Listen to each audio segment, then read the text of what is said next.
Hello बच्चों, let's read the question. कह रहा the ions oxide, fluoride, sodium, magnesium और एल्यूमिनियम। ओके बच्चों, मतलब सोडियम प्लस है, मैग्नीशियम 2 प्लस और Al3 प्लस है।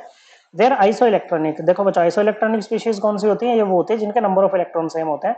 देयर आयनिक रेडियस शो, तो बच्चों आयनिक रेडियस के ऊपर कमेंट करना है बच्चों। ओके, रेडियस क्या होता है बच्चों? न्यूक्लियस से लेकर आउटर मोस्ट इलेक्ट्रॉन तक का जो डिस्टेंस होता है, इसी को हम बोलते हैं न्यूक्लियस। क्या बोलते हैं बच्चों? न्यूक्लियस, सॉरी न्यूक्लियस नहीं, सॉरी आयनिक रेडियस। ओके बच्चों, और ये जो रेडियस होता है बच्चों, ये डायरेक्टली प्रोपोर्शनल होता है किसके? इफेक्टिव न्यूक्लियर चार्ज के। किसके बच्चों? Effective nuclear charge. Effective nuclear charge मतलब ये जैसे ही है बच्चों। ओके, ये जो न्यूक्लियस है इस पर पॉजिटिव चार्ज होता है, ये इलेक्ट्रॉन को कोई ना कोई चार्ज लगा के अपनी तरफ खींच रहा होगा बच्चों, जिसके कारण क्या होगा बच्चों? इसको जिस चार्ज से इसको खींचता है ना अपनी तरफ, उसको बोलते हैं न्यूक्लियर चार्ज। ओके बच्चों, तो न्यूक्लियर चार्ज क्या होता है बच्चों? नंबर ऑफ प्रोटॉन्स के इक्वल होता है, एटॉमिक नंबर के इक्वल। लेकिन अंदर वाले इलेक्ट्रॉन इंटर इलेक्ट्रॉनिक रिपल्शन से इसको बाहर की तरफ धकेलते हैं, तो इसको जितना न्यूक्लियर चार्ज फील करना चाहिए था उतना नहीं करता, इसको शील्ड कर लेते हैं। तो जेड में से शील्डिंग कांस्टेंट सिग्मा निकल जाता है, तो ये इक्वल होता है जेड इफेक्टिव के। ओके बच्चों, तो एक बात बताओ, अगर इलेक्ट्रॉन सेम हो जाएंगे तो सिग्मा की वैल्यू क्या हो जाएगी बच्चों? सेम हो जाएगी बच्चों, शील्डिंग कांस्टेंट सेम। तो ऐसे में अगर एटॉमिक नंबर बढ़ेगा तो इफेक्टिव न्यूक्लियर चार्ज भी बढ़ेगा, तो रेडियस क्या हो जाएगा बच्चों? रेडियस आपका कम हो जाएगा बच्चों। क्या हो जाएगा? कम हो जाएगा। तो अगर हम O2 माइनस की बात करें तो इसकी जेड वैल्यू कितनी होगी बच्चों? जो ऑक्सीजन की होती है बच्चों, कितनी? 8 बच्चों। ओके, इलेक्ट्रॉन्स कितने होंगे बच्चों? देखो न्यूट्रल एटम में प्रोटॉन और इलेक्ट्रॉन इक्वल होते हैं, तो 8 इलेक्ट्रॉन थे, 2 और इसने गेन कर लिए, 10 इलेक्ट्रॉन हो गए बच्चों।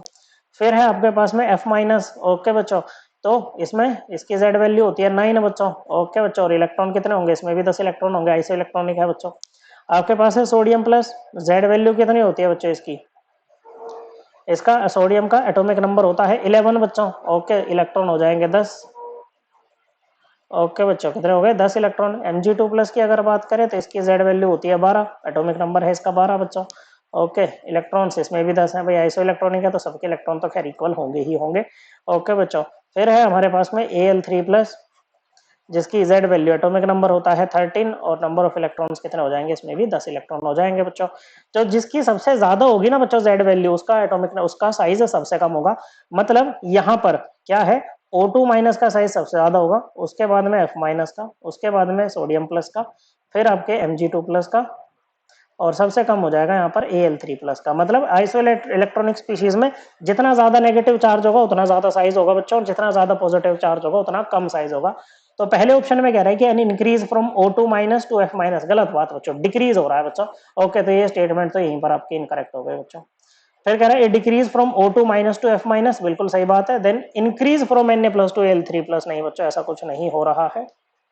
फिर कह रहा है significant increase from O2 minus oxide to Al3 plus, नहीं बच्चों इंक्रीज नहीं डिक्रीज हो रहा है, तो ये स्टेटमेंट भी आपका इनकरेक्ट रहेगा बच्चों।